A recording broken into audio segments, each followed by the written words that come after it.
Let's turn to Bangladesh now, which is facing a major debt crisis. A new report has shed light on the country's loans and interest payments. And the big takeaway, it's way too high. Bangladesh's foreign debt stands at $78 billion. Now, this figure often varies. Another report in September claimed $100 billion. But either way, it's pretty high. $78 billion is around 17% of their GDP. This rising debt also means bigger interest payments. You must put aside more money to service your debt. In 2023, Dhaka paid $4.7 billion to lenders, and this is taking money away from other sectors. Just look at the spending last year. Almost 17% of national revenue was set aside for debt repayment. Only 3% was allocated to health, and only 11% to education. This is not ideal for any country. It shows debt is taking up a huge chunk of Bangladesh's budget. So what's the solution? Ideally, you need to kickstart your economy. You need to expand economic activity. But Bangladesh faces several hurdles. In November last year, the World Bank cut its forecast for Dhaka, that too by almost 1.7%. Ratings agency Moody's also downgraded the country from stable to negative. Even government officials are worried. In December, the planning advisor said a recession was likely. He blamed it on low private spending. To make things worse, the political situation has not stabilized. Street violence is still being reported. On Tuesday, students clashed at a university in Khulna. Around 150 of them were injured. Such chaos is bad for the economy. It keeps foreign investors away. Plus, Dhaka is in the middle of a painful pivot. It is moving away from India to other partners like China and Pakistan. Take the example of medical tourism. Historically, patients from Bangladesh have visited Kolkata for treatment. The city used to receive 10,000 patients per month. But now Dhaka is looking at China. Talks are underway with the government in Beijing, and reports say the first batch of patients could travel by March. And this is clearly a political decision, because India is a lot closer than China. Even culturally, it's a more suitable destination. Yet Dhaka is asking China for help. And for defense, they are reaching out to Pakistan.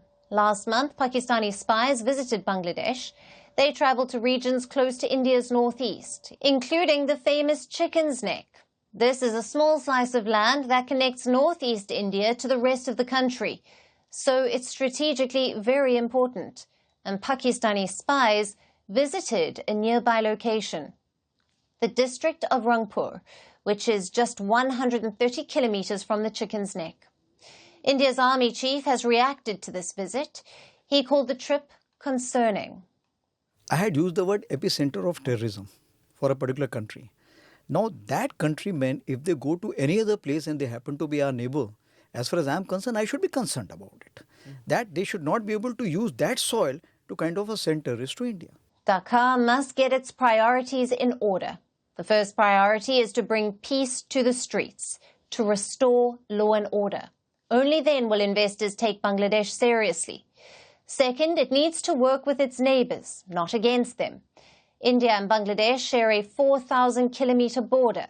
They are also major trading partners, so it benefits Dhaka to cooperate with New Delhi. Instead, they're doing the opposite, hosting Pakistani spies, striking deals with China, and obsessing over Sheikh Hasina. Such misplaced priorities will hurt Bangladesh in the long run. Merci beaucoup. Hi.